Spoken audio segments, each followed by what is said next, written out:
सुर में गाना सीखिए पाधानीसा ऐप के साथ। AI powered personal music teacher from Saregama.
உன்னை பார்த்து இந்த உலகம் சிரிக்கிறது,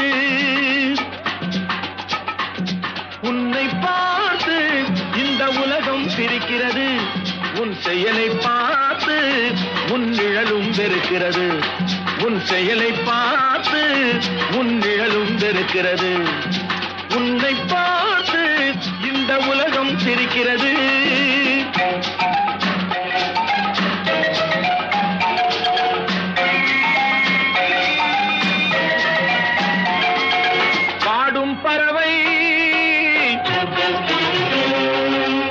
பாயும் மிருகம், பாடும் பறவை, பாயும் மிருகம், இவைகளுக்கெல்லாம் பகுத்தறிவில்லை. ஆனால் அவைகளுக்குள்ளே சூழ்ச்சிகள் இல்லை. உன்னை பார்த்து இந்த உலகம் சிரிக்கிறது.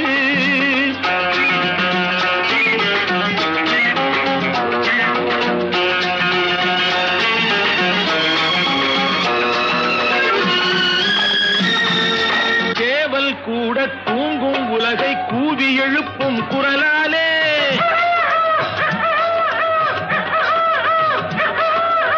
ஏவல் செய்யும் காவல் காக்கும் நாய்களும் தங்கள் குணத்தாலே,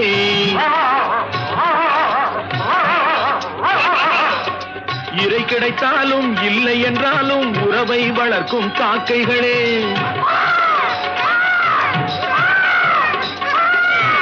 இறை கிடைத்தாலும் இல்லை என்றாலும் உறவை வளர்க்கும் காக்கைகளே, இனத்தை இனமே பகைப்பதெல்லாம் மனிதன் வகுத்த வாழ்க்கையிலே.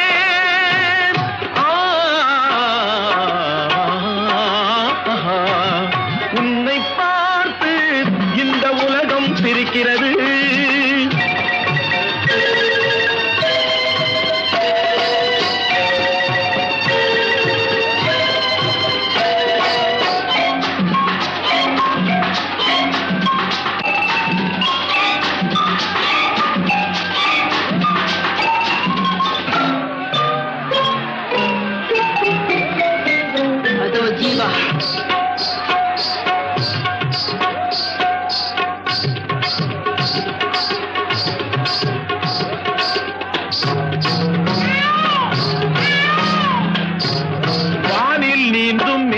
கண்டால் வண்ண மயில்கள் ஆடாது, வாழை போலே தோகை விரிய வளர்பிறையாயிரம் தோன்றாது. அழகும் கலையும் வாழும் நாடு ஆண்டவன் வீடாய் திகழாது. அழகும் கலையும் வாழும் நாடு ஆண்டவன் வீடாய் திகழாதோ. அவைகளை எல்லாம் அழிக்க நினைத்தால் சரித்திரம் உன்னை இகழாதோ.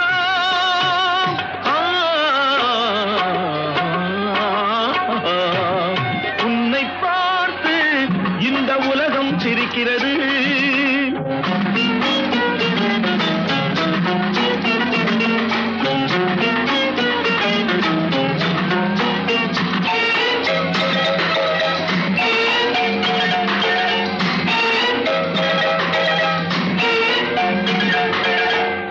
நீ கடவுளை பார்த்தது கிடையாது, அவன் கருப்பா சிகப்பா தெரியாது. நீ கடவுளை பார்த்தது கிடையாது, அவன் கருப்பா சிகப்பா தெரியாது. இறைவன் ஒருவன் இருக்கின்றான், இந்த ஏழைகள் உழைப்பில் திரிக்கின்றான். இறைவன் ஒருவன் இருக்கின்றான், ஏழைகள் உழைப்பில் திரிக்கின்றான்.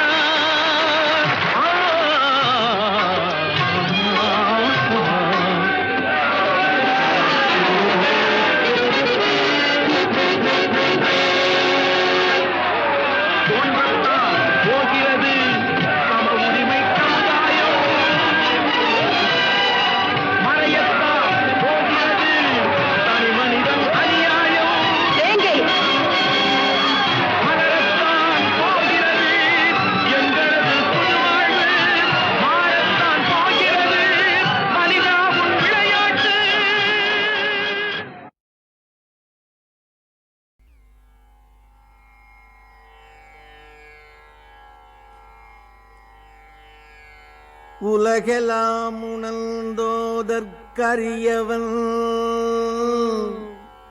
நிலவுலாவிய நீர்மலிவேணியல் அலகில் சோதியல் அம்பலத்தாடுவான் மலர் சிலம்படி வாழ்த்தி வணங்குவோ.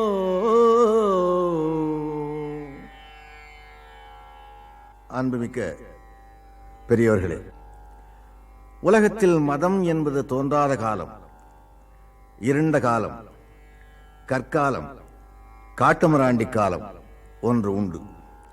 அந்த காட்டுமிராண்டி காலத்திலே இருந்து மனிதன் நாகரிகம் அடையத் தொடங்கிய போது அந்த நாகரிகத்திற்கு முதல் படியாக அமைந்தது மதம். உலகத்தில் உள்ள மதங்களுக்கெல்லாம் மூத்ததும் முன்னோடியானதும் இந்து மதம்.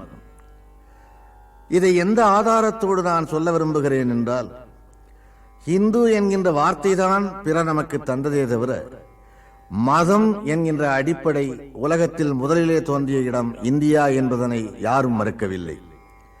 தனி ஒரு மனிதனும் தான் தான் ஏற்றுக்கொண்ட வழிபாட்டினை சமுதாய வழிபாடாக மாற்றிய போது மதம் என்கின்ற ஒன்று உருவகமாயிற்று.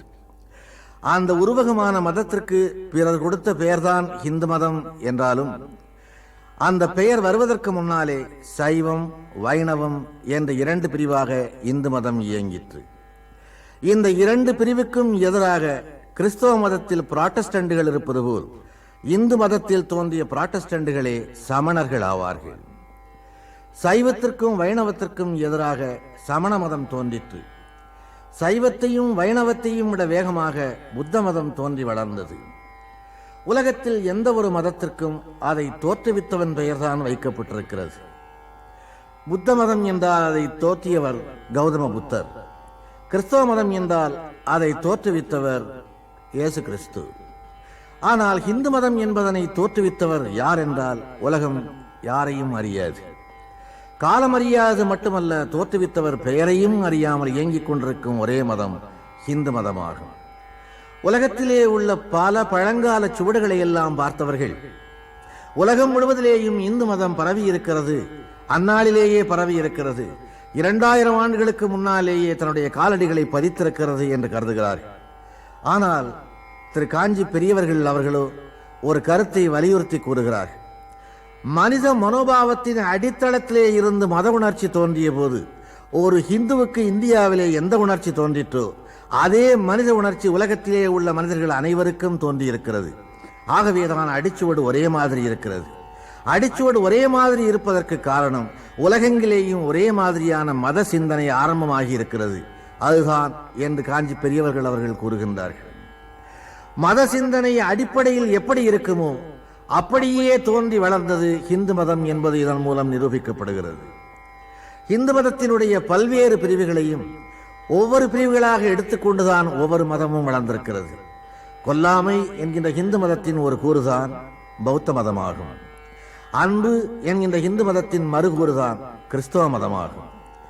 எல்லா மதங்களிலேயும் இருக்கின்ற எல்லா தத்துவங்களையும் நீங்கள் பார்த்தால் அது இந்து மதத்தின் ஒரு கூறாகவே இயங்குவதை பார்ப்பீர்கள். இந்து மதம் என்பதை நதியாக கொண்டால் சில மதங்கள் கால்வாயாக இருக்கின்றன, சில மதங்கள் வாய்க்காலாக இருக்கின்றன. எல்லாமே ஓடி கடலிலே ஈஸ்வரன் என்கின்ற கடலிலே கலக்க வேண்டியவை தான் என்றாலும் மகா நதியாக தோற்றமானது இந்து மதம் ஒன்றேதான். ஆகவேதான் இந்த மதத்துக்கு பெரிய பிரச்சாரர்கள் இல்லாமலேயே 6000 7000 ஆண்டு என்று கூட வயது சொல்லக்கூடிய அளவுக்கு அது உயிரோடு வாழ்ந்து வருகிறது, வளர்ந்து வருகிறது. இந்து மதத்திற்கு அழிவு சக்திகள் எதிராக அவ்வப்போது தோன்றியது உண்டு. ஆனால் தோன்றிய சக்திகளை அது எதிர்க்காமலேயே அவர்கள் அழிந்ததாகவும் வரலாறு உண்டு. வேறு எந்த மதத்தின் மீதும் யாரும் கை வைத்து விமர்சனம் செய்ய முடியாது, இந்து மதத்தை செய்ய முடியும். அப்படி செய்த பின்னாலேயும் கூட இந்து மதம் நிலைத்து நிற்கிறது என்றால் விமர்சனங்களையும் கடந்து அதனுடைய நியாயம் பரவி இருக்கிறது என்பது பொருள். இது வெறும் சந்நியாச மதம் அன்று, வானப்பிரஸ்தத்தை மட்டும் போதிக்கின்ற மதம் அன்று, எல்லோரும் துறவியாக வேண்டும், கடவுளை அடைய வேண்டும் என்று சொல்லுகிற மதம் அன்று. லௌகீக வாழ்க்கையிலேயும் இது கூடவே வந்து கொண்டிருக்கின்ற மதமாகும். எப்படி போகின்ற பாதையிலே எல்லாம் வருகின்ற அனுபவங்களிலே எல்லாம் திருக்குறளிலே ஒரு குறள் எதிரொலிக்கிறதோ அப்படியே மனித வாழ்வில் ஏற்படுகின்ற அனுபவங்களின் போதெல்லாம் இந்து மதத்தின் ஏதாவது ஒரு தத்துவம் எதிரொலிக்கிறது. ஜனனம் தாய் தகப்பன் கொடுத்தது, மரணம் இறைவன் அழைப்பது, இரண்டுக்கும் இடைப்பட்ட வாழ்வு அரிதாரம் பூசாத ஒரு நடிப்பு. இந்த வாழ்வின் ஏற்றத்தாழ்கள் எவராலே நியமிக்கப்படுகின்றன, எவராலே நிர்வகிக்கப்படுகின்றன, எவராலே ஆட்டுவிக்கப்படுகின்றன என்பதை உலகம் இன்னும் அறிந்த பாடில்லை. சந்திரமண்டலத்திற்கு விஞ்ஞானம் போய் சேர்ந்து விட்டது. ஆனால் அந்த கப்பலில் பயணம் செய்கின்ற விஞ்ஞானியும் சர்ச்சுக்கு போன பின்னாலே தான் பயணம் செய்கிறான் என்பதை அறிந்தால் விஞ்ஞானத்தையும் கடந்து உள்ளே இருக்கின்ற மெய்ஞான உணர்வு அவனை அறியாமலேயே அவனை அங்கே தள்ளுகிறது என்று பொருளாகும்.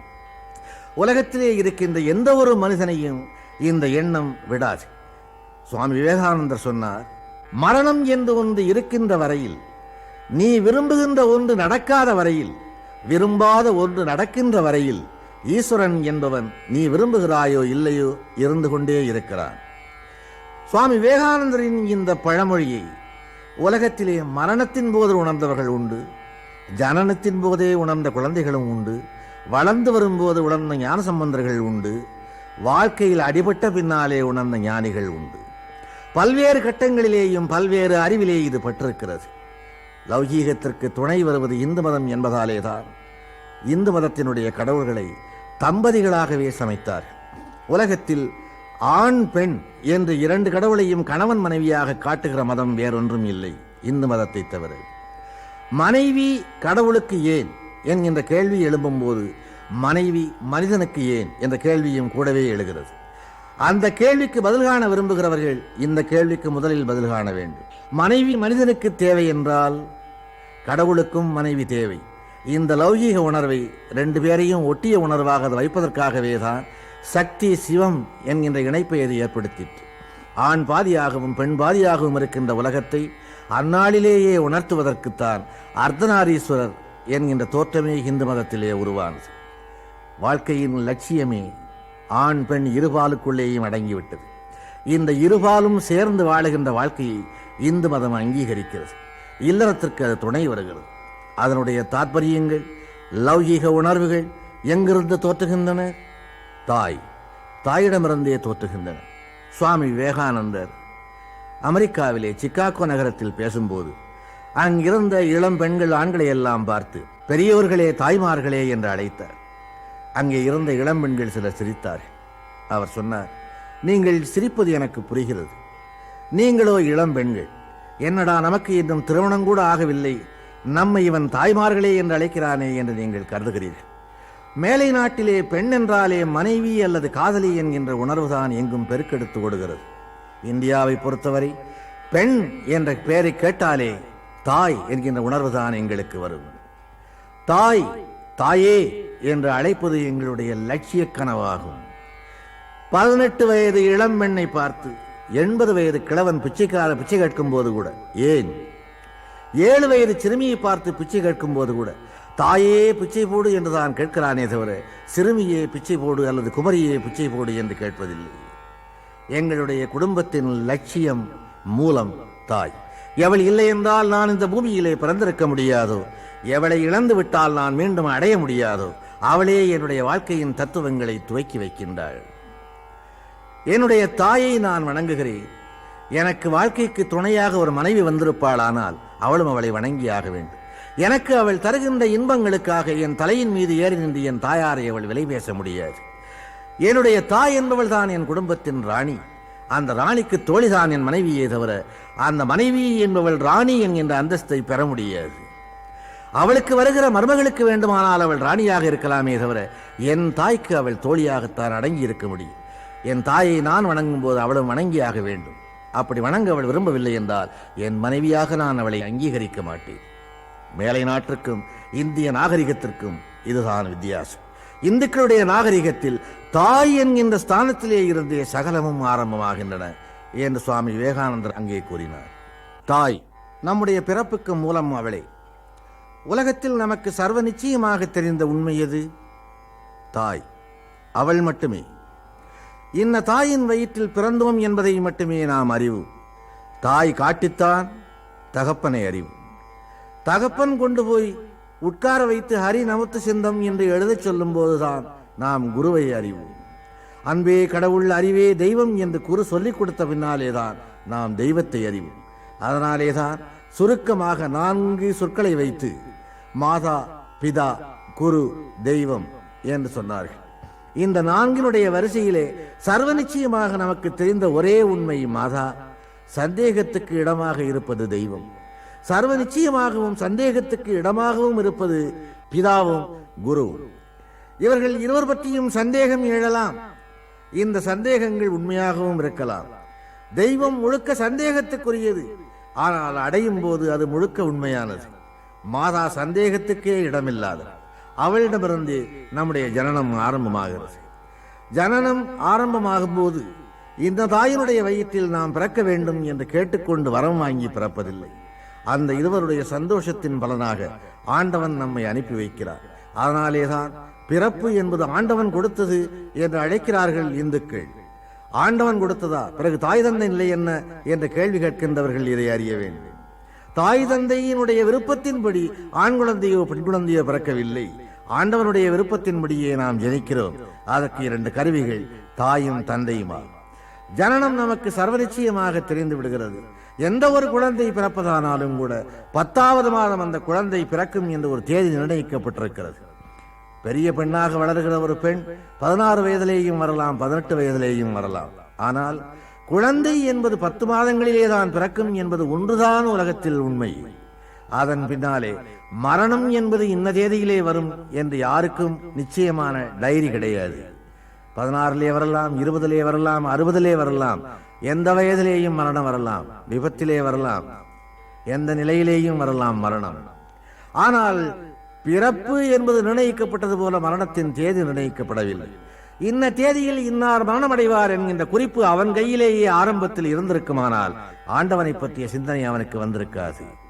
மரணம் எங்கே ரகசியமாக வைக்கப்பட்டதோ அங்கேதான் ஆண்டவன் தன்னையும் வைத்தான். மரணம் எப்போது வரும் என்று தெரியாதாலேதான் மனிதன் கோவிலை நாடுகிறார். ஆபத்திலேதான் ஆண்டவனை அவன் உணர்ந்து கொள்ளுகிறார். சாலையிலே போய்கொண்டிருக்கும் போது சந்தோஷமாக பேசிக்கொண்டு காரிலே போகிறவன் எதையும் பேசிக்கொண்டு போகலாம். ஆனால் அந்த கார் ஒரு மரத்திலே மோதும் போது அவன் வாயிலிருந்து அவனை அறியாமல் வருகின்ற வார்த்தை ஆண்டவனே என்பதே தவிர அடுத்தொரு வார்த்தை வராது. பெற்றவள் ஞாபகம் அல்லது பெற்றவன் ஞாபகம் கூட வராது. ஆண்டவன் ஆபத்திலேதான் தோற்றமளிக்கின்றான்.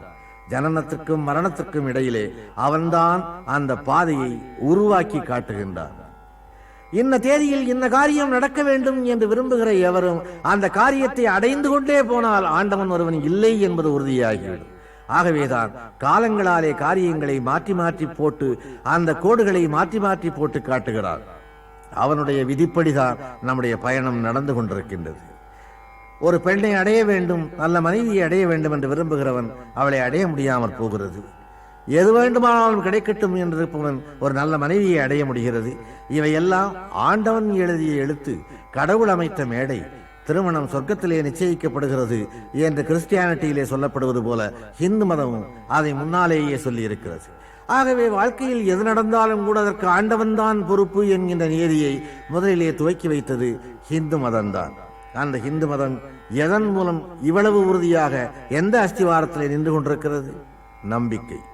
அந்த நம்பிக்கையிலேதான் இதுவரையிலே வளர்ந்து வருகிறது. கோயிலுக்கு போனால், அங்கே நம்பிக்கையோடு போனால், ஆண்டவனை நம்பிக்கையோடு கண்டால் நிச்சயமாக அந்த நம்பிக்கை பலனளிக்கின்றது. நம்பிக்கையிலே சிறிது சந்தேகம் வந்தாலும் கூட மனிதன் முதலில் தன்னை தோல்வி அடைய செய்து கொள்ளுகிறான். அதனாலே ஆண்டவன் அவனுக்கு தோல்வி அளித்தது போல தோன்றுகிறது.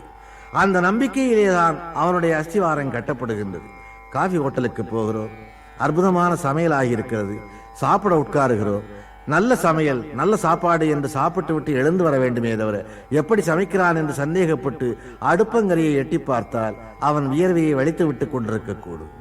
அதை நமக்கு சாப்பாடு செல்லாமல் போய்விடக்கூடும். ஒரு சாப்பாடு, நல்ல சாப்பாடு சாப்பிட்டோம் என்று திருப்தியோடு நம்பிக்கையோடு வந்தால் நிம்மதியாக இருக்கு. எதையோ தவறாக சாப்பிட்டு விட்டோம் என்று சந்தேகம் தோன்றினால் வாந்தி வருவது போல இயற்கையாக தோன்றும். அது உடற்கூற்றினுடைய விளைவல்ல, மனக்கூற்றினுடைய விளைவு. அதனாலே மனக்கூற்றை சரி செய்வதற்காகத்தான் இதனை ஆன்மீகம் என்று அவர்கள் அழைத்தார். உடலுக்கும் இதற்கும் சம்பந்தம் இல்லாத ஒரு நிலையாக இந்த மதத்தை அவர்கள் உருவாக்கினார்கள். உடலுக்கு அப்பாற்பட்ட நிலையாக இதை உருவகித்தார்கள். இந்த நிலைகளை சொல்லுவதுதான் நம்முடைய இதிகாசங்கள். இதிகாசங்கள் ஒவ்வொன்றிலேயும் நீங்கள் எடுத்தால் 2 எக்ஸ்ட்ரீம் நிலைகளை நீங்கள் பார்ப்பீர்கள். தசரதனுக்கு 60,000 மனைவியர் என்றார்கள். அது சாத்தியமா? அப்படி வாழலாமா என்கிற கேள்வியை விடுங்கள். அவனுடைய மகன் ராமனை ஏகபத்தினி வரதன் என்றார்கள். இரண்டையும் 2 துருவங்களாக ஆக்கி காட்டினார்கள். 2 வாழ்க்கையிலே எந்த வாழ்க்கை சரி, எது நியாயம் என்றவர்கள் போதிக்க வரவில்லை. அந்த வாழ்க்கையை ஏற்றுக்கொண்டான் தசரதன், இந்த வாழ்க்கையை ஏற்றுக்கொண்டான் ராமன். ஆனால் இந்த வாழ்க்கையை ஏற்றுக்கொண்ட ராமனை தெய்வம் என்று ராமாயணம் அழைத்து, ஆகவே அது சொல்லாமல் சொன்ன தத்துவம் ஏகபத்தினி விரதமாகும். அந்த ஏகபத்தினி விரதன் என்று அவனை சொல்லுவதற்கு எவ்வளவு அற்புதமான உவமைகள், உவமை நயங்களை அது சொன்னது. எனக்கு நன்றாக ஞாபகம் இருக்கிறது. ஒரு ராமாயணத்தில் ஒரு இடம். ராவணன் சீதையை மயங்க வைக்க பல்வேறு வேஷங்கள் போடுகிறான். இளவரசனாக வருகிறான், மன்மதன் போல வருகிறான், பல்வேறு நாட்டு இளவரசர்கள் போல தோற்றமளிக்கிறார். எதிலேயும் அவள் மயங்கவில்லையே சீதை என்று கலங்கி போய் தன்னுடைய அரண்மனையிலே உலாவிக் கொண்டிருக்கிறார். அப்போது அமைச்சர் அங்கே வருகிறார். அமைச்சர் சிரித்துக் கொண்டே அவனிடம் சொல்லுகிறார், அரசே, சீதை மயங்கக்கூடியது ஒரே ஒரு மனிதனுக்கு மட்டுமே, ஒரே ஒரு உருவத்திற்கு மட்டுமே. அந்த வேஷத்தை நீ எடுத்தால் தான் அவள் மயங்குவாள். அது யாருடைய வேஷம் தெரியுமா? ஸ்ரீராமனுடைய வேஷம். அதை நீ எடுத்தால் அவள் மயங்குவாள் என்று அமைச்சர் சொல்லுகிறார். உடனே ராவணன் அவரை பார்த்து சொல்கிறான், அமைச்சரே, உமக்கு தெரிகின்ற இந்த உண்மை எனக்கு தெரியாமற் போய்விடுமா? நானும் ராமனைப் போலவே வேஷம் எடுத்தேன், ராமனாகவே தோற்றமளித்தேன். ஆனால் ராமனுடைய வேஷத்தை போட்டவுடனேயே எனக்கு சீதையின் மீது இன்னொருவன் மனைவியின் மீது ஆசை வரவில்லையே, நான் என்ன செய்வேன் என்றவன் வருந்தினான். ஏகபத்தினி விரதன் என்பதை வெறும் வார்த்தையோடு சொல்லாமல் அதை ஒரு கதையாக உருவமித்தது சாதாரண மக்களுக்கு கூட புரிந்து கொள்ளக்கூடிய வகையிலே இந்து மதம் ஒன்றுதான். அவர்கள் படித்தவர்களோ படிக்காதவர்களோ யாராயிருந்தாலும் சரி, அவர்களுக்கு சில விஷயங்களை புரிய வைக்க இந்து மதம் முயன்றது. அருந்ததியினுடைய கதை, நலாயினியின் கதை, அனுசூயையின் கதை, அகலிகையின் கதை, இந்த கதைகள் எல்லாம் வெறும் கற்பனைகள் என்றே வைத்துக் கொள்ளுங்கள். இவையெல்லாம் கற்போடு வாழ்ந்த சில பெண்களின் வாழ்க்கையை குறிப்பது. இவை கற்போடு வாழ வேண்டும் என்கின்ற எண்ணத்தை இந்து பெண்களின் மனதிலே உண்டாக்குவதற்காக ஏற்பட்டவை. இந்த கதைகளை சொன்னதோடு இந்து மதம் நின்றுவிடவில்லை. சில பழமொழிகளையும் எளிய முறையிலே அவர்களுக்காக தந்தது. கல்லானாலும் கணவன், புல்லானாலும் புருஷன். இதை சிலர் கேள்வி கேட்கக்கூடும். கல்லும் கணவனாகுமா, புல்லும் புருஷனாகுமா என்று கேட்கக்கூடும். பழமொழியை கூர்ந்து கவனிக்க வேண்டும். கல்லும் கணவன், புல்லும் புருஷன் என்றா இந்து மதம் சொன்னது? கல் ஆனாலும் கணவன், புல் ஆனாலும் புருஷன் என்று. உன்னுடைய கணவன் மனது கல்லாக இருந்தாலும் அவன் உனக்கு கணவன். சம்பாதிக்க முடியாதவனாக, ஏழையாக, ஊராரின் கேலிக்குரியவனாக, பேதையாக, புன்மையாக இருந்தாலும் கூட உன்னால் ஏளனம் செய்யப்பட முடியாத உன் புருஷன் அவன் என்று அந்த பெண்ணுக்கு அது போதித்தது. அடக்கத்தை போதித்து, அன்பை போதித்து, ஒரு பெண் உத்தமமாக வாழ வேண்டும், லௌகீகத்தில் அவள் மரியாதையோடு நடந்து கொள்ள வேண்டும் என்பதற்காக அது எடுத்துக்கொண்ட முயற்சிகள் தான் இந்த கதைகள் எல்லாம். இதிகாசமோ புராணமோ அல்லது சிறிய சிறிய கதைகளோ, இவைகளெல்லாம் ஒரு பெண்ணையும் ஆணையும் ஒழுங்கான வழியில் நடக்க வைப்பதற்காக எடுத்துக்கொண்ட முயற்சிகளாகும். காலங்களாலே இந்த முயற்சிகள் வெற்றி பெற்று வந்திருக்கின்றன என்பதை வரலாறு நம்முடைய கண்முன்னாலேயே காட்டுகிறது. சில வார்த்தைகளையே நீங்கள் கூர்ந்து நோக்கினால் இந்து மதத்தினுடைய ஆழ்ந்த தத்துவங்கள் உங்களுக்கு வெளிப்படும். நான் உங்களுக்கு ஒரு தமிழ் வார்த்தையை நினைவுபடுத்துவேன். தவறிப்போன ஒரு பெண்ணை, கெட்டுப்போன ஒரு பெண்ணை வழுக்கி விழுந்தவள் என்று ஏன் கூறுகிறார்கள்? பெண் தலைகுனிந்து நடக்க வேண்டும் என்பது விதி. அவள் தலைகுனிந்து நடந்தால் பூமி எப்படி இருக்கிறது என்பதை கண்டுகொண்டு நடக்க முடியும். தலை நிமிர்ந்து நடந்தால் பூமியும் அவளை வழுக்கி விடக்கூடும். பூமியிலே அவள் வழுக்கி விழுந்தாள் என்பது மட்டுமல்ல, நிமிர்ந்து நடந்த காரணத்தாலே வாழ்க்கையிலேயும் அவள் வழுக்கி விழுந்தாள் என்பதற்காகவே அந்த ஒரு வார்த்தையை தமிழிலே சொன்னார்கள். தமிழ் மட்டுமல்லாது வடமொழியிலேயும் சில வார்த்தைகள் இந்த பெண்களையும் ஆண்களையும் லௌகீகத் துறையில் ஒழுங்குபடுத்துவதற்காகவே ஏற்பட்டவை. ஆக நம்முடைய இதிகாசங்கள், புராணங்கள் யாவையும் கற்பனை, வெறும் கதை, பொய் என்று சொல்கிறவர்கள் கூட தங்கள் வாழ்நாளிலேயே அனுபவப்படும் போது அவை உண்மையானவையாகவும் இருக்கக்கூடும் என்று கண்டுகொள்ளுகின்றார்கள். கண்ணனுடைய கதை, பஞ்சபாண்டவர்கள் கதை, பாகவதமோ பாரதமோ, அதை முழுக்க நீங்கள் எடுத்துக்கொண்டு பார்த்தால் அது ஒரு தெய்வீக கதையாக மட்டும் உங்கள் கண்ணுக்கு தெரியாது. லௌகீக மனிதனுக்கு தேவையான சகல குணங்களையும் உள்ளடக்கிய ஒரு கதையாக அது தோன்றும். கண்ணன் ஒரு பெரிய கடவுள். ஆனால் அவன் உதவிக்கு வரவேண்டிய நேரத்தில் வரவில்லை. காலம் தவறி அவன் உதவிக்கு வந்தான். ஏன்? அறிவை மட்டுமல்லாது அனுபவத்தையும் கொள்முதல் செய்தாக வேண்டும் மனிதன் என்பது விதி. அந்த அனுபவத்தை மனிதன் கொள்முதல் செய்த பின்னாலேதான் ஆண்டவன் கூட காட்சி அளிப்பான் என்பதற்காகவே அந்த கதையை சொன்னார்கள். கண் இது கண்ணாடி என்று சொல்லிவிட்டால் கால் அதை மிதிக்கப் போவதில்லை. காலதை மிதித்து செப்டிக்கான பின்னாலேதான் அது கண்ணாடி என்று தெரிந்தால் கண்ணாடிக்கும் காலுக்கும் உள்ள பாந்தம் என்ன என்பதாவது புரியும். அதனாலேதான் அறிவை விட அனுபவத்தை மிக பெரிதாக இந்து மதம் தேர்ந்தெடுத்தது.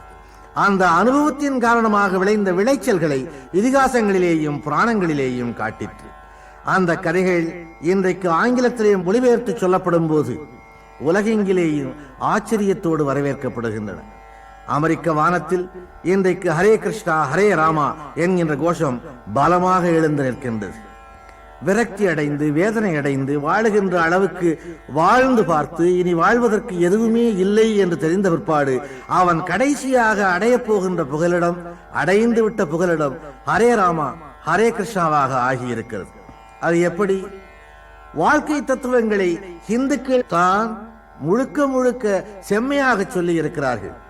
தற்கொலை செய்து கொள்ள வேண்டிய மனிதனை தற்கொலை செய்து கொள்ளாமலே திருப்புவதற்கான ஒரே மார்க்கம் ஹிந்து தத்துவமே என்பதனை அமெரிக்க மக்கள் இன்றைக்கு கண்டு கொண்டிருக்கிறார்கள்.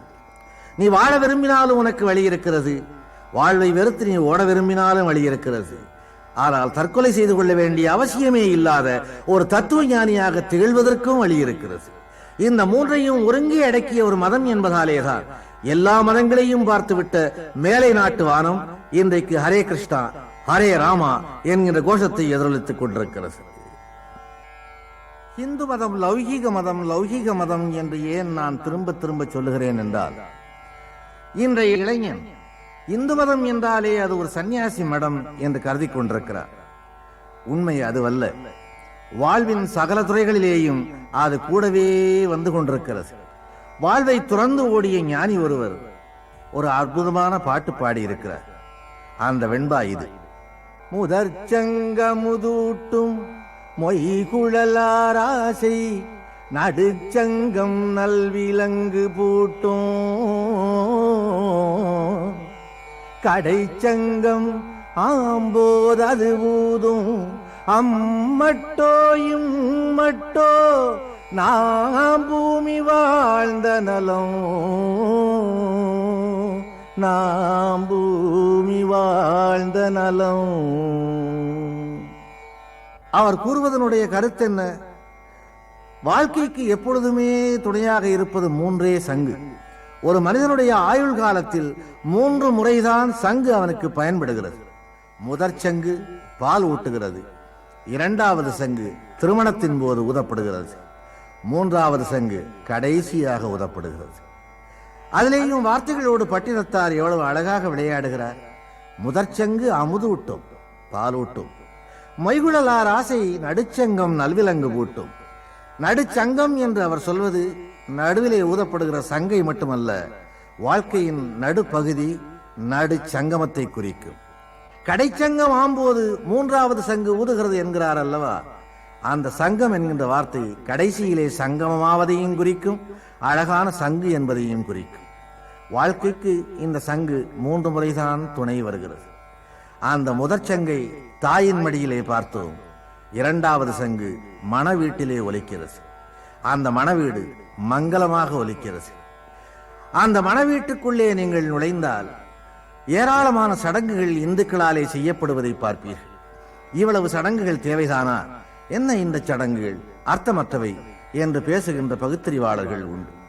ஆனால் ஒரு ஹிந்துவினுடைய எந்த சடங்கும் அர்த்தமற்றது அல்ல. வேடிக்கைக்காக கூட ஒன்று சொல்வேன். திருமணத்தில் கெட்டி மேளம் கொட்டுகிறார்களே, அது ஏன்?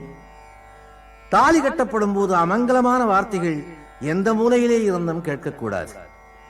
மாங்கல்யம் சூட்டப்படும் போது ஏதாவது ஒரு மூலையில் யாராவது ஒரு தாய் தன்னுடைய மகளையோ மகனையோ மற்றவர்களையோ பார்த்து சரியனே நாசமாய் போக என்று திட்டக்கூடும். அந்த அமங்கலமான வார்த்தை மணமக்களின் காதில் விழக்கூடாது, எந்த மூலையிலே இருந்தும் தவறான வார்த்தை விழக்கூடாது என்பதற்காகவே அங்கே கெட்டி மேளம் கொட்டுகிறார்கள். மணவரைக்கு வருகின்ற பெண்ணை, அம்மா வலது காலை எடுத்து வைத்து வா என்று ஏன் கூறுகிறார்கள்? வலது காலையே எடுத்து வைத்து வர வேண்டிய அவசியம் என்ன? பூமியே வலப்புறமாக சுழல்கிறது என்கின்ற விஞ்ஞானத்தை முதலிலே கண்டுபிடித்தவர்கள் இந்துக்கள் தான். நானும் உலகத்தோடு ஒட்ட ஒழுகுவேனே அன்றி உலகுக்கு எதிராக போக மாட்டேன் என்று சத்தியம் செய்வதே வலது காலை எடுத்து வைப்பதாகும். மணமேடைக்கு முன்னாலே அக்னி வளர்க்கப்படுகிறது. அந்த அக்னி நெய்யை ஊற்றி ஒருவர் அதிகப்படுத்திக் கொண்டே இருக்கிறார். மணமக்கள் இருவரும் வேர்க்க விறுவிறுக்க உட்கார்ந்திருக்கிறார்கள். இந்த அக்னிக்கு பதிலாக கொஞ்சம் பாலையோ தண்ணீரையோ வைத்து ஏன் அவர் கரண்டியாலே கலக்கிக் கொண்டே இருக்கக்கூடாது? அதுவும் ஒரு சடங்குதானே. அங்கே நெருப்பு ஏன் வளர்க்கப்பட வேண்டும்? அந்த நெருப்பு இருவருக்கும் சாட்சியாக இருக்கிறது. 1000 சாட்சிகள் இருந்தாலும் அதையும் மீறிய சாட்சி அக்னி சாட்சி. நீ எனக்கு துரோகம் செய்தாலும் நான் உனக்கு துரோகம் செய்தாலும் இந்த நெருப்பு நம்முடைய மனதை எரிக்கட்டும். துரோகம் செய்து வாழ வேண்டும் என்று நாம் ஓடினால் இந்த நெருப்பு நம்முடைய உடலையும் எரிக்கட்டும் என்பதுதான் அக்னி சாட்சி என்று கூறப்படுவதாக. கழுத்திலே மாங்கல்யம் சூட்டப்படுகிறது.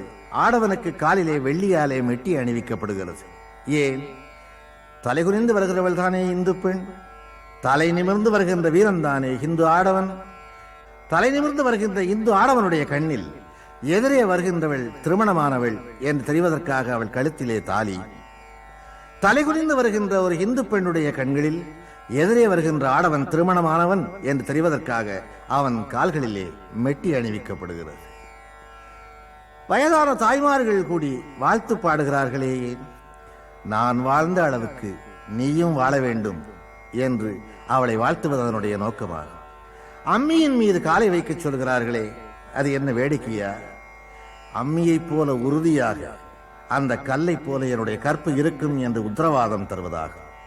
அருந்ததி பார்ப்பதையே, அந்த வானத்தில் அருந்ததி ஒருத்திதான் இன்னும் நட்சத்திரமாக மின்னுகிறாள், நானும் அடுத்த நட்சத்திரமாக ஆவேன் என்று சத்தியம் செய்ய சொல்வதாக. நீங்கள் மாறி மாறி எங்கே சென்றாலும் கூட ஒரு அர்த்தத்தை அந்த இந்து மதத்து சடங்குகளுக்குள்ளே காண முடியும். மங்களமே நிறைந்து நிற்கும். பிச்சைக்காரன் வந்து பிச்சை கேட்டால் அப்போது வீட்டிலே அரிசியோ சோறோ இல்லை என்றால் கூட இல்லை போ என்று ஒரு நல்ல ஹிந்து சொல்ல மாட்டான். நல்ல ஒரு வைதிக இந்து, நிறைய இருக்கிறதப்பா, நாளைக்கு வா என. அதற்கு என்ன பொருள் என்பது பிச்சைக்காரனுக்கு தெரியும், பகுத்தறிவாளனுக்கு தெரியாவிட்டாலும் கூட. அதாவது இல்லை என்பது அதனுடைய பொருளாகும். அமங்கலமான வீடுகளுக்கு போகிறோம். அந்த வீடுகளுக்கு போய் திரும்பும் போது போகிறேன் என்றுதான் சொல்லிக் கொண்டு வருவார்கள் இந்துக்கள். ஏன் தெரியுமா? இது மாதிரி அமங்கலமோ கெட்ட காரியமோ இனி உன் வீட்டிலே வராது, அதனாலே நான் வரவேண்டிய அவசியம் இருக்காது, போகிறேன் என்பது அதனுடைய பொருளாகும். நல்ல காரியம் நடக்கின்ற வீடுகளுக்கு நாம் போகிறோம். அப்படி போய் திரும்பும் போது போய் வருகிறேன் என்று சொல்லிக் கொண்டு வருவோம். அதன் பொருள் இன்னும் பல நல்ல காரியங்கள் உன் வீட்டிலே நடக்கும், நானும் வந்து ஆசீர்வதிப்பேன் என்பதாகும். மங்களமான செய்திகளை கேட்டுக்கொண்டே இருந்தால் மனிதனுடைய மனோபாவம் மாறுகிறது, மனிதனுடைய முகபாவம் மாறுகிறது, முகத்திலே ஒரு தனி மலர்ச்சி உண்டாகிறது, வயது குறைந்தது போல தென்படுகிறது. துன்பத்தாலே தானே மனிதன் தளர்ந்து போகிறார், சோகச் செய்திகளாலே தானே மனிதன் இடிந்து போகிறார். அதனாலே மங்களமான வார்த்தைகளையே அதிகமாக அவன் காதிலே விழும்படி வைப்பதுதான் இந்து மதத்தினுடைய மிக முக்கியமான நோக்கமாகும். திருமண மங்கலம், மணவினை மங்கலம், வாழ்வின் மங்கலம் அனைத்தையும் பார்த்துவிட்டு வயதான அல்லது வாலிபமான ஒரு மனிதனுடைய அன்றாட கர்மங்களுக்கு வாருங்கள். காலையிலே எழுந்தவுடனேயே அவன் குளித்தாக வேண்டும். ஒரு நல்ல ஹிந்து தினசரி குளிப்பதாலேயே ஆண்டவனுடைய அனுகிரகம் வந்துவிடுமா என்று கேட்பவர்கள் பலர். ஆண்டவனுடைய அனுகிரகம் வருகிறதோ இல்லையோ, புற உடம்பு சுத்தமாகிறது. புற உடம்பு குளிரும் போது அகமும் குளிர்கிறது. அகத்தை அடிக்கடி குளிர வைக்க உடம்பையும் குளிர வைக்க வேண்டியிருக்கிறது. குளிர்ந்த உடம்புக்குள்ளே ஆன்மா குளிர்ந்து நிற்கிறது. குளிர்ந்த ஆன்மாவுக்குள்ளே ஆண்டவன் சுடர்விட்டு பிரகாசிக்கிறார். நெற்றியிலே ஏன் விபூதி பூச வேண்டும் அல்லது திருமண் இட வேண்டும்? திருநீரு அல்லது திருமண் எதற்கு? சைவர்கள் திருநீர் பூசுகிறார்கள், வைணவர்கள் திருமண் இடுகிறார்கள். வார்த்தைகளை கவனியுங்கள். அது திருநீரு, இது திருமண். கல்யாணம் ஆகாதவர்கள் இறந்து போனால் அவர்களுடைய உடலை பூமிக்குள்ளே புதைக்க வேண்டும் என்பது இந்துக்களுடைய விதி. கல்யாணம் ஆகி வாழ்ந்தவர்கள் இறந்தால் அவர்களுடைய உடலை எரிக்க வேண்டும் என்பது இந்துக்களுடைய விதி. கல்யாணம் ஆகாத உடம்பு மண்ணோடு கலந்து சாந்தி அடையவும், கல்யாணம் ஆகி சாந்தி அடைந்த உடம்பு விண்ணோடு கலந்து ஐக்கியமாகவும் இந்த இரண்டையும் அவர்கள் தேர்ந்தெடுத்தார்கள். அந்த விபூதியை ஏன் பூசச் சொல்லுகிறார்கள்? திருநீரை. காலையிலே எழும்போதே இந்த உடம்பும் இப்படித்தான் நீராக போகிறது என்று அடிக்கடி நினைத்தால் தவறு செய்ய தோன்றாது, பாவம் செய்ய தோன்றாது.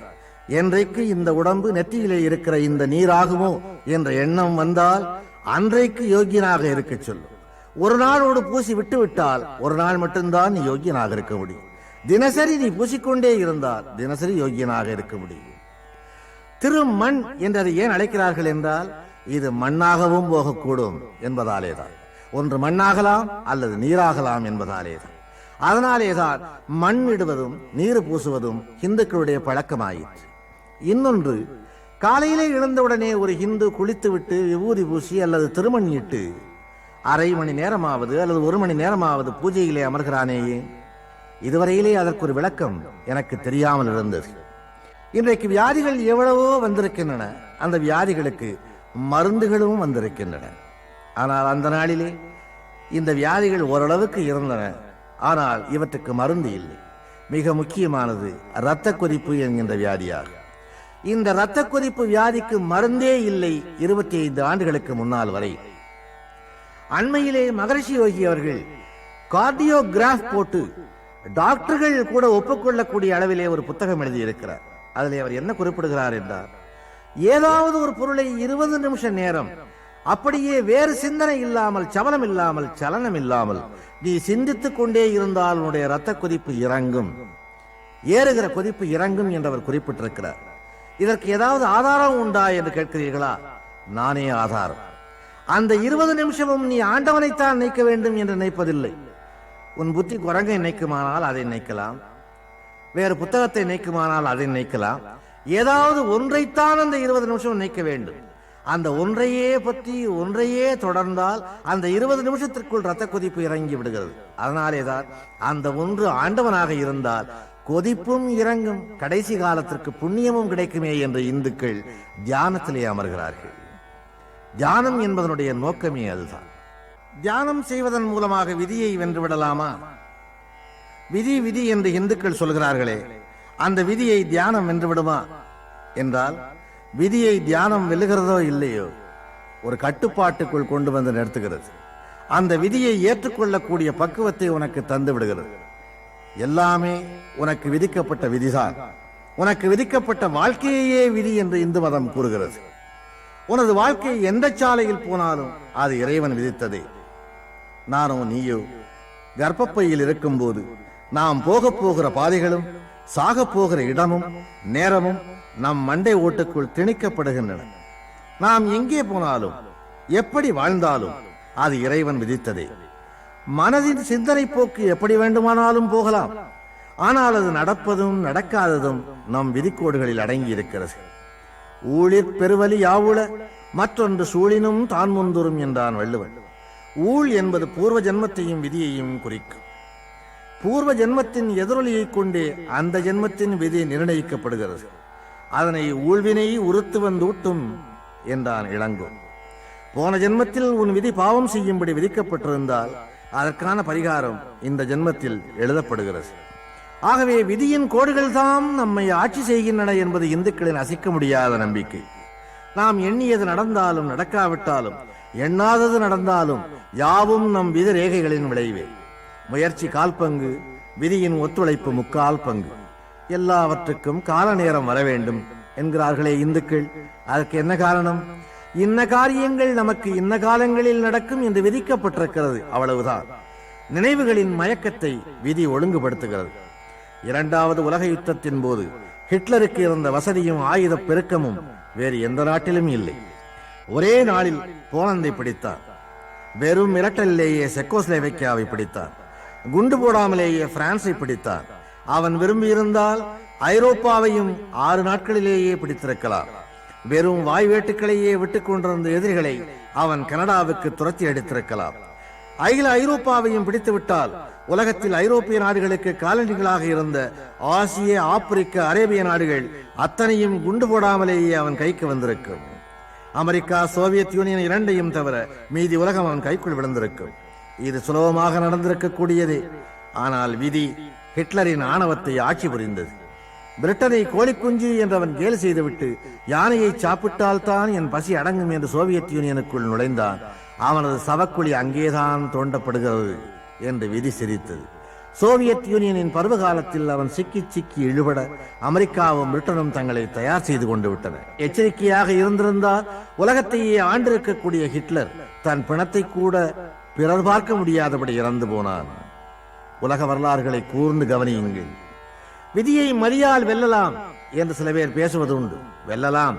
அப்படி நீ வென்றுவிட்டால் நீ வெல்லுவாய் என்பதே உன் விதியாக இருந்திருக்கும். அதுதான் முடிவே தவிர அந்த விதியிலே இல்லாத ஒன்று உன் மடியிலே தோன்றியதாக அர்த்தமல்ல. ஒன்று சொல்வேன், யாரையும் எவரையும் எந்த வீட்டையும் எந்த நாட்டையும் சாட்டையில்லா பம்பரம் போல் ஆட்டி வைக்கிறான் இறைவன். இறைவன் என்று ஒருவன் உண்டா இல்லையா என்ற விவாதத்திற்கு வருவதற்கு முன்னால் ஒரு விஷயத்தை உங்களுக்கு நினைவுபடுத்த விரும்புவேன். தெற்கே ஒரு பகுதியில் மழையே இல்லாமல் பூமி காய்ந்து போய் கிடக்கிறது. வடக்கே ஒரு பகுதியில் மழையினாலே வெள்ளக்காடுகள் பெருகி கிராமங்களை அழிக்கிறது. அந்த தண்ணீர் இங்கே வந்தால் இந்த கிராமம் பிழைக்கும். அந்த தண்ணீர் இங்கே வரவில்லையே ஏன்? பருவத்தாலே ஆண்டவன் இரண்டு பிரிவுகளை உருவாக்குகிறார். மழை இல்லையே என்று எண்ணுகிறவன் அவனை நினைக்க வேண்டும். ஐயோ இவ்வளவு மழையா என்று எண்ணுகிறவனும் அவனை நினைக்க வேண்டும். தண்ணீர் இல்லை, குடிக்க தண்ணீர் இல்லை என்று ஏங்குகிறோம். கடற்கரையில் வாழுகின்ற மக்களும் ஏங்குகிறோம். கடல்லே நிறைய தண்ணீர் இருக்கிறது.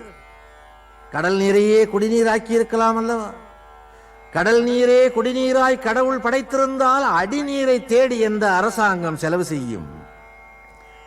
கடல்லே தண்ணீரும் இருக்க வேண்டும். அது குடிக்க முடியாமல் உப்பாகவும் இருக்க வேண்டும். மனிதன் அதை பார்த்து கொண்டே தண்ணீர் தண்ணீர் என்று ஏங்க வேண்டும். தண்ணீர் இருக்கும் இடத்தை தேட வேண்டும். பூமியை தோண்ட வேண்டும். தோண்டி அந்த தண்ணீரை எடுக்க வேண்டும். ஒரு தண்ணீரை எடுப்பதற்கே ஒரு மனிதன் இவ்வளவு சிரமப்பட வேண்டுமானால் என்னை அடைவதற்கு நீ எவ்வளவு சிரமப்பட வேண்டியிருக்கும் என்று காட்டுவதே ஆண்டவனுடைய படைப்பின் மூல நோக்கமாகும். ஆண்டவனுடைய படைப்பின் ஒவ்வொரு ரகசியத்தையும் புரிந்து கொண்டவர்கள் யாரும் கிடையாது. இந்து மதத்தின் முழு விவரங்களையும் நான் சொல்ல ஆரம்பித்தால் இது போதாது. போதாது என்பது மட்டுமல்ல, எனக்கு ஆயுள் போதாது. சின்ன எறும்பு இவ்வளவு பெரிய மனிதனை கடிக்கிறது. அந்த எறும்பே என் கண்ணுக்கு தெரியவில்லை. அதற்கு 2 பல்லும் இருக்கிறது. இந்த சிருஷ்டி எப்படி உருவானது, யாராலே உருவாக்கப்பட்டது என்று எண்ணும் போது எனக்கு வியப்பு மேலிடுகிறது. வகை வகையான பூச்சிகள், இவற்றை சிருஷ்டித்தவன் யார்? இதற்கு ஒரு மூலம் இருக்க வேண்டும் அல்லவா? இந்த பூச்சியை உண்டாக்கியது முட்டை, அந்த முட்டையை உண்டாக்கியது இன்னொரு பூச்சி என்று பேசிக்கொண்டே போனால் அந்த முதல் பூச்சியை, அந்த முதல் மூலத்தை உண்டாக்கிய மூலம் எது? அதுதான் ஆதி மூலம் என்றான் இந்து. எல்லா மூலத்திற்கும் மூலமாக முளைத்தெழுந்த விதை அதுதான். அந்த விதையிலே இருந்து கிளைத்தெழுந்ததுதான் மற்றவை என்பதாலேதான் அவர் அதை குறிப்பிட்டார். இப்படி எல்லாமே ஆண்டவனுடைய இயக்கம்தான் என்று நம்புகிற இந்து விஞ்ஞானத்தை மறுத்தானா வெறுத்தானா? சொல்லப்போனால் விஞ்ஞானத்தின் அடித்தளமே இந்து மதம்.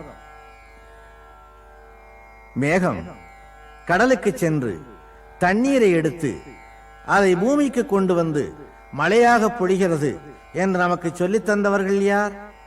பள்ளியில் படிக்கும் மாணவனை கேட்டால் ஆங்கிலேயர்கள் கற்றுத்தந்த விஞ்ஞானம் என்றுதான் அவன் பதில் சொல்லுவான். ஆனால் இந்த விஞ்ஞானம் ஏறக்குறைய 1100 ஆண்டுகளுக்கு முன்னாலேயே இந்துக்கள் சொன்ன விஞ்ஞானம். அதிலேயும் ஒரு பெண் பாவை சொன்ன விஞ்ஞானம்.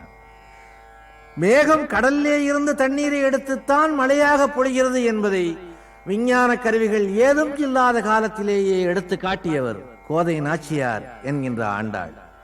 ஆழி மழை கண்ணா ஒன்று நீ கை கரவேல், ஆழியுட்புக்கு முகந்து கொடு ஆர்த்தேரி, ஊழி முதல்வன் உருவம் போல் மெய்கருத்து, பாழியந்தோளுடை பத்மநாபன் கையில் ஆழி போல் மின்னி வலம்புரி போல் நின்றதிர்ந்து, தாழாதே சாரங்கம் உதிர்த்த சரமழை போல் வாழ உலகில் பெய்திடாய், வாழ உலகில் பெய்திடாய். ஆழி மழைக்கண்ணா ஒன்று நீ கைகரவே, ஆழியுட்புக்கு முகந்து கொடு ஆர்த்து வானில் ஏறி, ஆழியுட்புக்கு முகந்து கொடு ஆர்த்தேரி, பாளியந்தோளுடை பத்மநாபன் கையில் ஆளி போல் மின்னி மின்னலிட்டு, வலம்புரி போல் நின்று அதிர்ந்து இடி இடித்து, தாழாதே சாரங்கம் உதைத்த சரமழை போல், சாரங்க வில்லிலே இருந்து புறப்பட்ட கணைகள் போல் பூமியிலே மழையாக பொழிவாயாக என்று வேண்டினாள் ஆண்டாள். வெள்ளைக்காரன் இதனை கண்டுபிடிப்பதற்கு 1000 ஆண்டுகளுக்கு முன்னாலேயே ஹிந்து விஞ்ஞானம் இதை கண்டுபிடித்தது. ஹிந்து வேதங்கள் நாளிலேயும் சொல்லப்படுகிற ஒரே கருத்து, நீ ஆண்டவனை தேடி எங்கே புறப்பட்டு சென்றாலும் முடிவிலே அங்கே வந்து சேருவாய் என்பதாகும். எப்படி நீ சுற்றி வந்தாலும் அங்கே வருவாய், நேர் சாலையிலே போனால் நீ அங்கே வந்து நிற்பாய் என்கிறது. இங்கே இருந்து புறப்பட்டால் நீ இங்கேயே வந்து நிற்பாய் என்றால் முதலிலே பூமி உருண்டை என்று கண்டுபிடித்தவனும் ஹிந்துதான். பூமி உருண்டை, மேகம் மழையை எப்படி பொழிகிறது, இவற்றை அனைத்தையும் கண்டு சொன்னது ஹிந்து விஞ்ஞானம். ஆகவே ஹிந்து வெறும் விஞ்ஞானத்தையோ அல்லது அதீதமான ஒரு கடவுள் கொள்கையையோ மட்டும் சொன்னவன் அல்ல, அவன் விஞ்ஞானத்தையும் வலியுறுத்தியவனாவான். இன்றைய விஞ்ஞானத்தை அவன் ஏற்றுக்கொள்ளுகிறான். அதனாலேதான் இன்றைய விஞ்ஞானிகள் இந்து மதத்தினுடைய தத்துவங்களை ஏற்றுக்கொண்டு ஹரே கிருஷ்ணா ஹரே ராமாவுக்கு வந்திருக்கிறார்கள். ஆனால் இந்த விஞ்ஞானம், இந்துக்களுடைய விஞ்ஞானம் இவ்வளவு சிறப்புடையது என்பதை ஏற்றுக்கொள்ளாதவர்களும் உண்டு.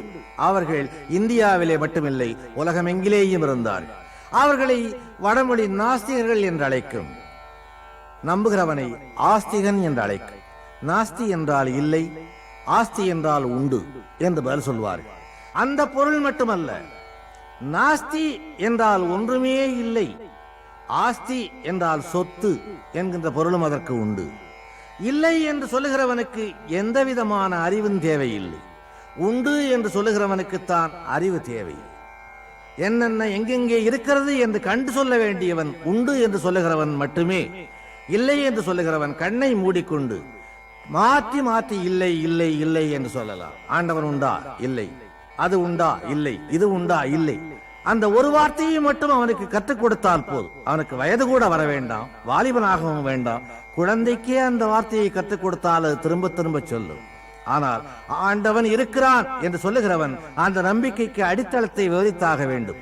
விபூதி பூசுகிறவன் ஏன் பூசுகிறேன் என்பதற்கான காரணத்தை சொல்லியாக வேண்டும். காரணம் இல்லாமல் நான் இதை செய்யவில்லை என்று அவனை நம்ப வைக்க வேண்டும். அவனை மட்டுமல்ல, அவனுடைய மூதாதிகளையும் நம்ப வைக்க வேண்டும், அடுத்த தலைமுறையையும் நம்ப வைக்க வேண்டும். ஆசிரியனுக்கு இருக்கின்ற சிரமம் இதுதான்.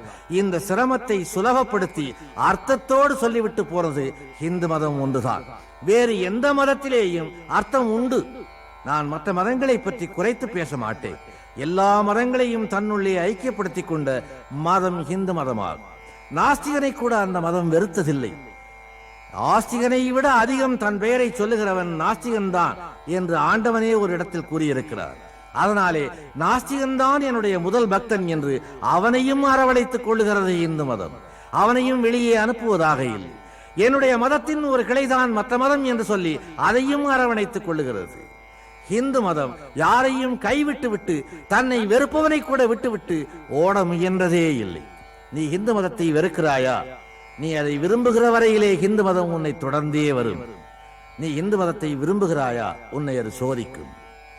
ஏன் சோதிக்கும் என்றால், நீ விரும்புவது உண்மையா என்பதை தெரிந்து கொள்ள. வெறுக்கிறவன் வெறுப்பது உண்மையாகத்தான் இருக்க முடியும். விரும்புகிறவன் மீதுதான் சந்தேகம் வரும். ஏன் ஆண்டவன் பக்தனுக்கே அதிகம் சோதனைகளை வழங்குகிறான்? இவள் உண்மையானவனா என்று கண்டுகொள்ள விரும்புகிறான். எவளை நீ காதலிக்கிறாயோ அவளைத்தான் அதிகம் சந்தேகிப்பாய். எவளை நீ மனைவியாக ஏற்றுக்கொண்டிருக்கிறாயோ அவள் சிரித்தால் தான் உனக்கு சந்தேகம் வரும். வேறு எந்த பெண் சிரித்தாலும் சந்தேகம் வராது. நீ உண்மையான பக்தனாக இருந்தால் அவன் சோதனை மேல் சோதனை தொடர்ந்து தந்து கொண்டே இருப்பான். அந்த சோதனைகளுக்கு அஞ்சாமல் நீ தொடர்ந்து போனால் கடைசியில் ஆண்டவன் தன் முகத்தை உனக்கு காட்டுவான். பிள்ளைக்கறி சமைத்த கதை போன்ற கதைகளை விட்டுவிட்டு வாழ்க்கை தத்துவத்துக்கே வந்து ஆண்டவனை நீ பின்தொடர்ந்து பார்த்தால் கஷ்ட நஷ்டங்கள் முழுவதிலேயும் அவன் அவ்வப்போது கண்ணுக்கு தெரிய மாட்டான். கடைசியாக ஒரு கட்டத்தில் நான் இருக்கிறேன் என்று அவன் காட்டுவான். என் வாழ்நாளிலே நான் அதை கண்டிருக்கிறேன். நான் நாஸ்திகனாக இருந்தவன் ஆஸ்திகனாக மாறினேன். எப்படி மாறினேன் என்றால், ஆண்டவன் என்னை சோதிக்கவில்லை, நானே என்னை சோதித்துக் கொண்டேன். சோதித்த துன்பங்களின் மூலமாக ஆண்டவனை உணர்ந்தேன். ஆண்டவன் மேலும் சோதித்தார். ஏற்கனவே இந்த சோதனையில் எனக்கு ஒரு பக்குவம் இருந்த காரணத்தாலே சிக்கன பிடித்தேன், தேவனே உன்னை செய்வதென்று இனி அறியேனே என்று பின்னாலே தொடர்ந்தேன். இன்று எனக்கு ஒரு தைரியம் இருக்கிறது, நிம்மதி இருக்கிறது, துணிச்சல் இருக்கிறது. மரணத்தை பற்றிய பயம் அற்று போய்விட்டது. மரணத்தின் பின்னாலே மோட்சமோ நரகமோ எங்கே போனாலும் கூட கண்ணன் துணை இருப்பான் என்ற நம்பிக்கை பிறக்கிறது. நம்பிக்கை, நம்பிக்கை. ஒரு ஹிந்துவுக்கு கடைசி வரை கை கொடுப்பது அதுதான். ஸ்ரீ கிருஷ்ணார்ப்பணம்.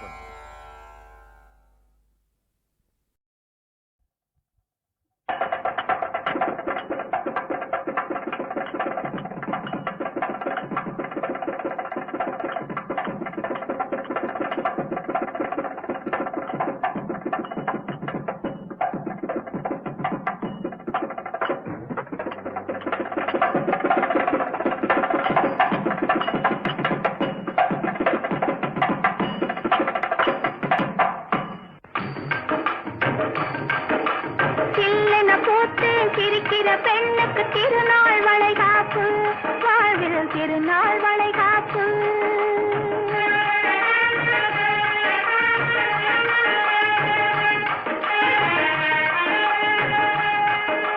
சில்லென பூத்து சிரிக்கிற பெண்ணுக்கு திருநாள் வளைகாப்பு, வாழ்வில் திருநாள் வளைகாப்பு.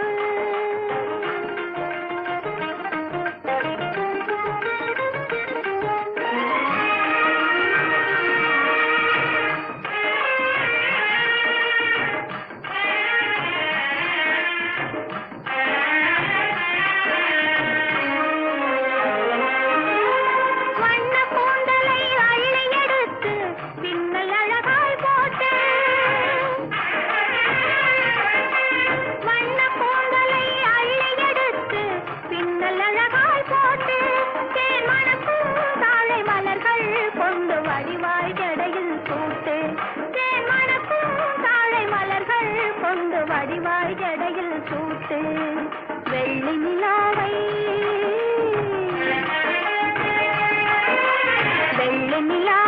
வெட்டி எடுத்த நெற்றியை குங்குமம் இட்டு, வெள்ளி நிலாவை வெட்டி எடுத்த நெற்றியை குங்குமம் இட்டு, வடிவேலை அளந்த கண்கள் இரண்டில் சித்திர மையை தீட்டு.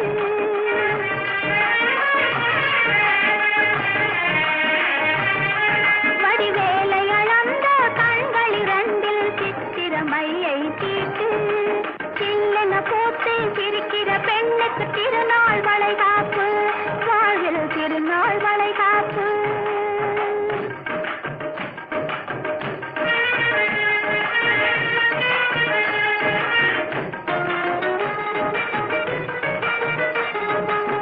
பிள்ளையென்று வேண்டுமென்று புள்ளிமயில் வாடினாள், உள்ளங்கொண்ட கள்வனோடு துள்ளி விளையாடினாள்.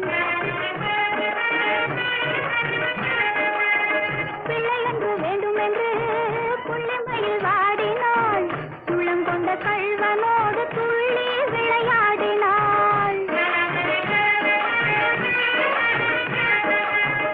அள்ளி உறவாட இன்னும் 5 திங்கள் போகணும், அள்ளி உறவாட இன்னும் 5 திங்கள் போகணும்.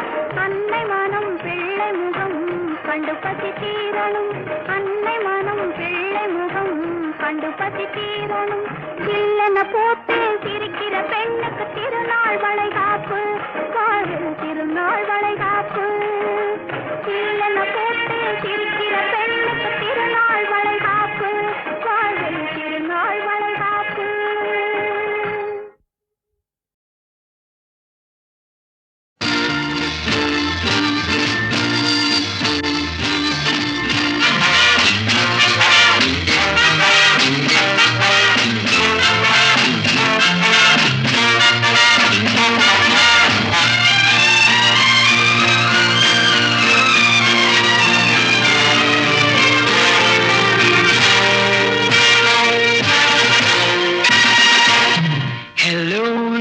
Mr. Right,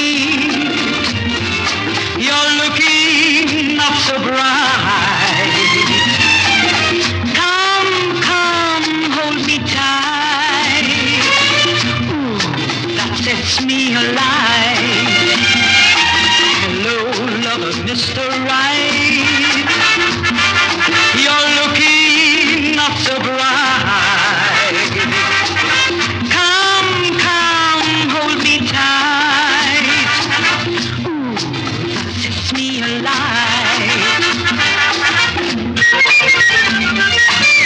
Shabba-dabba-dabba-dee-ba-dee-da-down.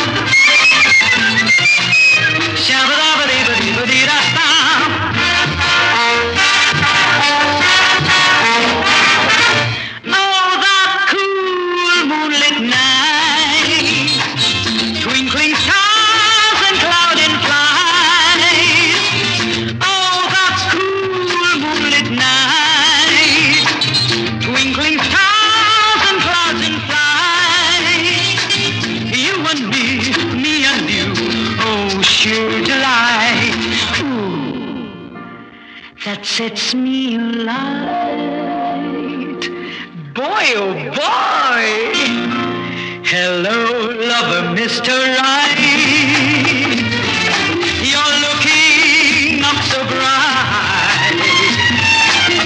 Come, come, hold me tight. Ooh, that sets me alight.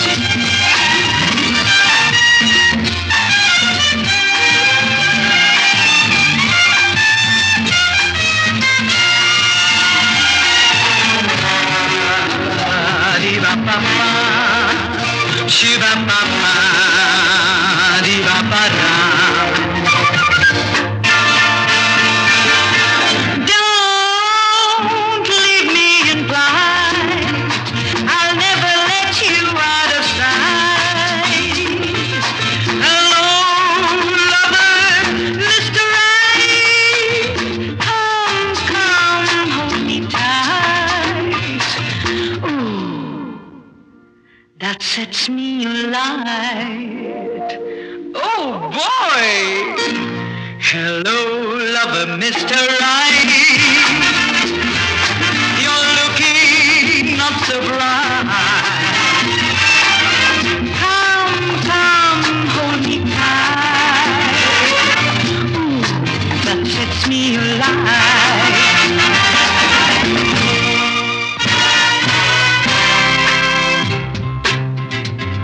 Hey folks, I'm gonna tell you something really funny now. Once upon a time, there was a man, a woman, and a lamb.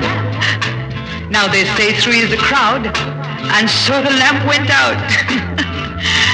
Come on now, let's really swing it, okay? 1, 2, 3, 4.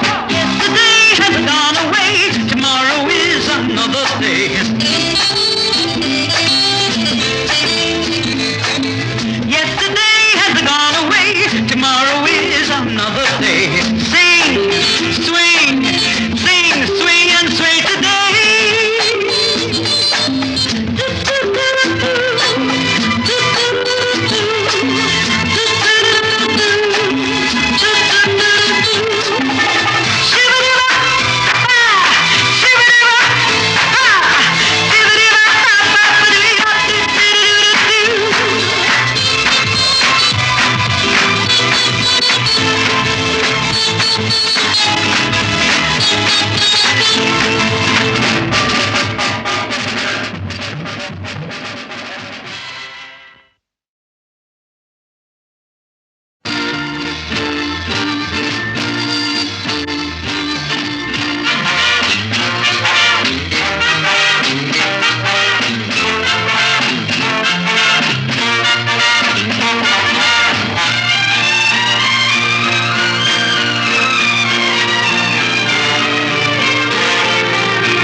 Mr. Right, you're looking not so bright.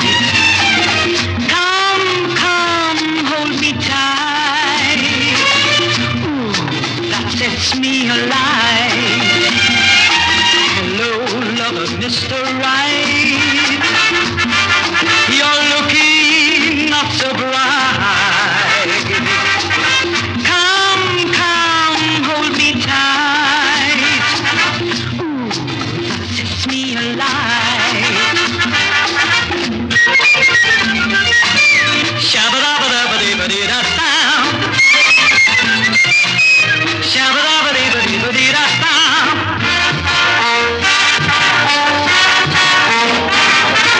Oh, that cool moonlit night, twinkling stars and clouded flies. Oh, that cool moonlit night, twinkling stars and clouds and flies. You and me and you, oh, sure delight. Ooh, that sets me alight. Boy, oh boy! Hello, lover, Mr. Right. You're looking not so bright.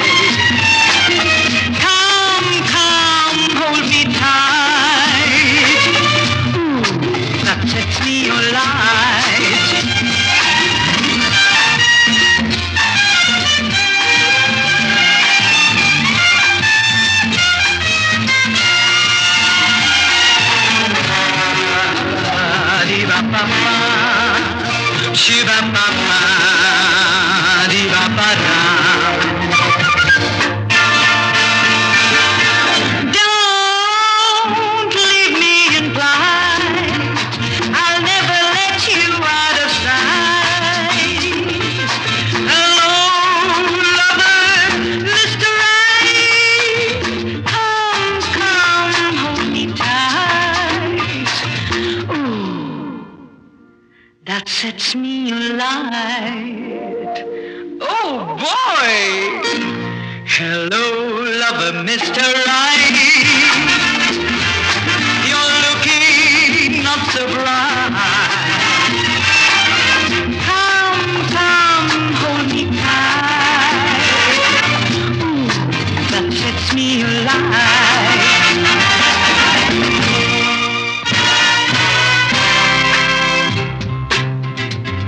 Hey folks, I'm gonna tell you something really funny now. Once upon a time, there was a man, a woman, and a lamb. Now they say three is a crowd, and so the lamp went out. Come on now, let's really swing it, okay? 1, 2, 3, 4.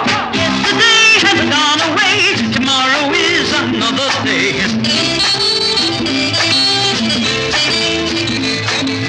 Yesterday has gone away, tomorrow is another day. Sing, swing, sing, swing and sway today.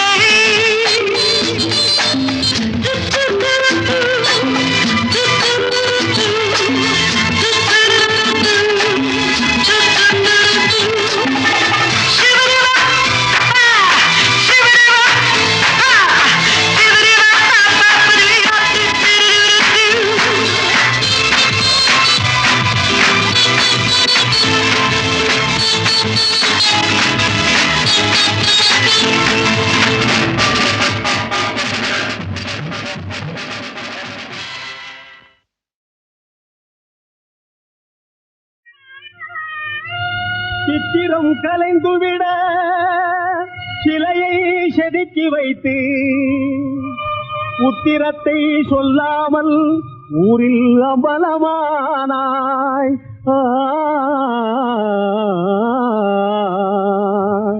உத்திரம் தெரிந்து உண்மை ஊரெல்லாம் அறிந்த பின்னே சித்திரத்தின் வழித்தோன்றல் சிலை என்று தெரியாதோ ஞானப் பெண்ணே.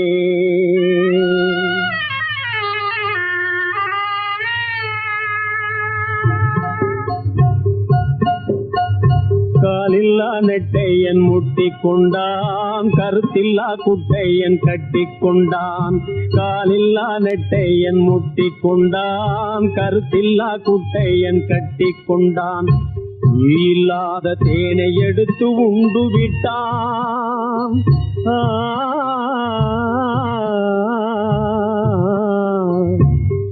இல்லாத தேனை எடுத்து உண்டு விட்டான். இனிக்கிதில்லையே ஞானப் பெண்ணே, இனிக்கிதில்லையே ஞானப் பெண்ணே, ஞானப் பெண்ணே, ஞானப் பெண்ணே. எரியுது ஒரு வீடு, எரியுது ஒரு வீடு, எண்ணெய் உண்டு அணைக்க தண்ணி இல்லை. தெரியுது போக வழியும் இல்லை, பாதை திசை பல காட்டுது ஞானப் பெண்ணே. பாதை திசை பல காட்டுது ஞானப் பெண்ணே, ஞானப் பெண்ணே, ஞானப் பெண்ணே. காலில்லா நெட்டையன் முட்டிக் கொண்டான், கருத்தில்லா குட்டையன் கட்டிக் கொண்டான்.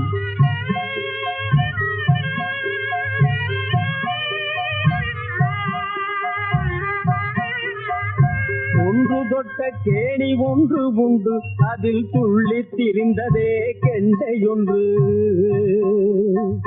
ஒன்று தொட்ட கேணி ஒன்று உண்டு, அதில் துள்ளி திரிந்ததே கெண்டை ஒன்று. இதை கண்டு குறி வைத்த, இதை கண்டு குறி வைத்த பறவை தன்னை தூக்க கழுகொன்று சுற்றுதே ஞானப் பெண்ணே. பழுதொன்று சுற்றுதே ஞான பெண்ணே, ஞான பெண்ணே.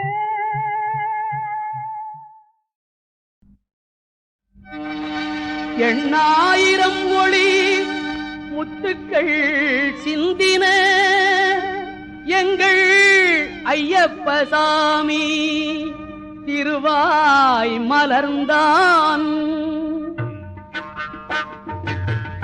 ஒரு சிறு புன்னகை வருகவென்றழைத்தது, சபரி மலையினிலே தரிசனம் கிடைத்தது, தரிசனம் கிடைத்தது. ஒரு சிறு புன்னகை வருகவென்றழைத்தது, சபரி மலையினிலே தரிசனம் கிடைத்தது. ஒரு சிறு புன்னகை வருகவென்றழைத்தது, அழைத்தது அழைத்தது அழைத்தது.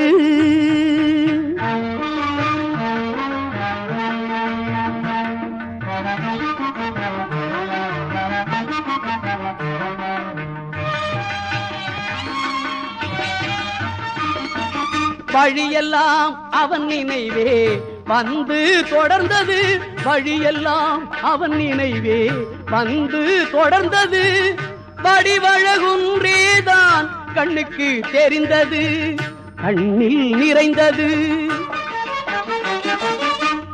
ஒரு சிறு புன்னகை வருகவென்று அழைத்தது, அழைத்தது அழைத்தது அழைத்தது.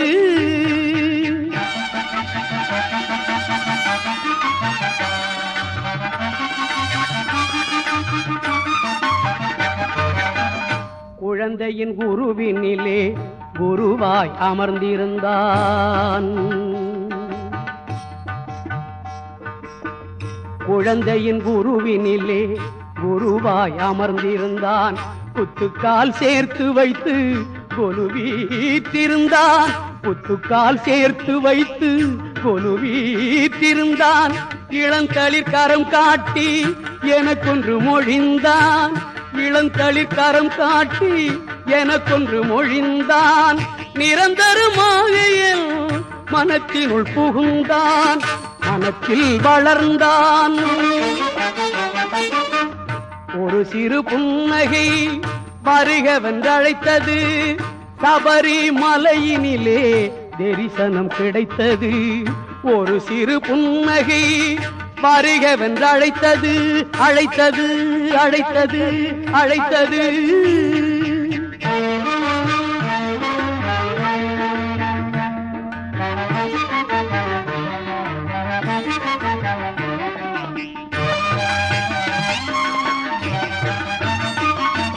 புனித பம்பை நதியினிலே குளிப்பேன், புலி வாழும் இடத்தினிலும் பிழைப்பேன். ஹரிஹரனில் திருமகனே சரணமென அழைப்பேன். ஐயப்பா என்றால் மெய்யெல்லாம் சிலிர்ப்பேன். சுவாமியே சரணம் ஐயப்பா என்றாயிரம் முறைகள் சொல்லப்பா, சுவாமியே சரணம் ஐயப்பா என்றாயிரம் முறைகள் சொல்லப்பா. சாமி சரணம் ஐயப்ப சரணம், சாமி சரணம் ஐயப்ப சரணம், சுவாமியே சரணம். அடுத்தறைக்கு சென்றால் ஆனந்தமாக பேசுவீர்கள் என்று நம்புகிறேன். ஆயுதம் நிறைந்த இந்த அறையில் அமைதி இருக்காது. வாருங்கள்.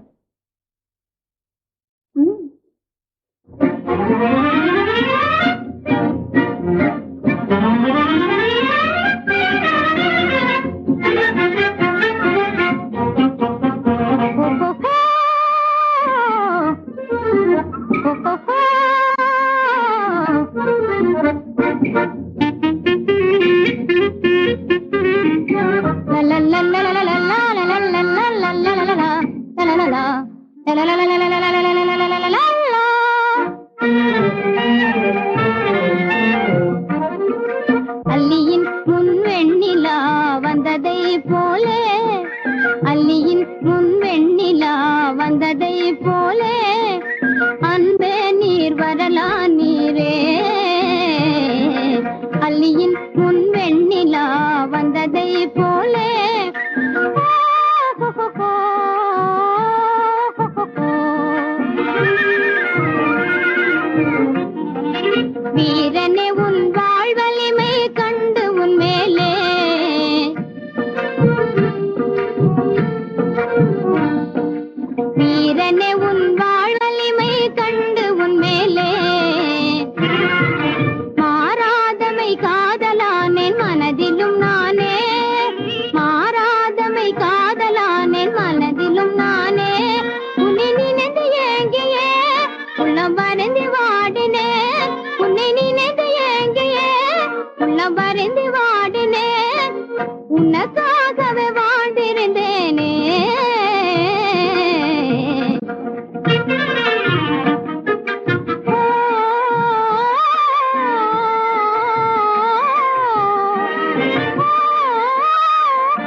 பள்ளியின் வெண்ணிலா போலே வந்தீரே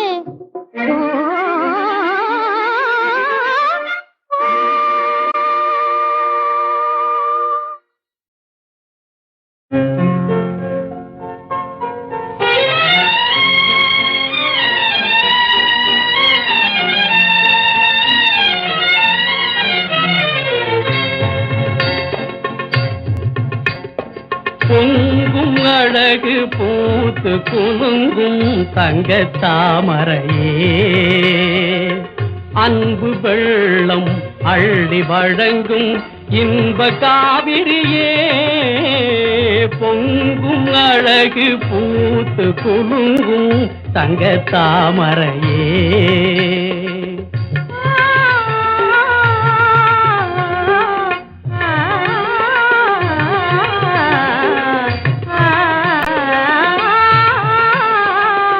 இன்று நேற்று வந்த உறவா இங்கு நம் உறவே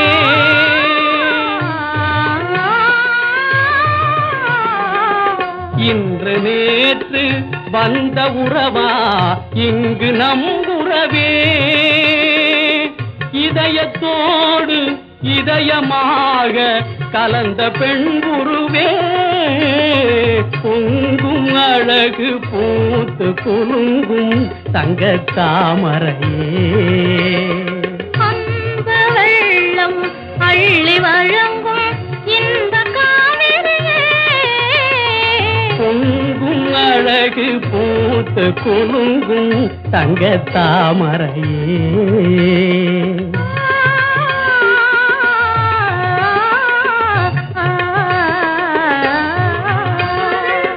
தங்கத்தமிழ் கன்னியாக அன்று நீ பிறந்தாய்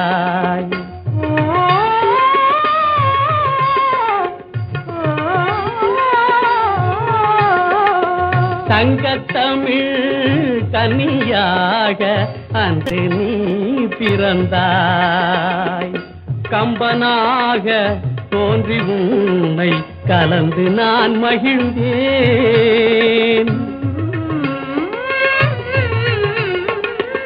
கம்பனாக தோன்றி உன்னை கலந்து நான் மகிழ்ந்தேன் இந்த உலகம் உள்ள வரையில் சொந்தம் மாறாது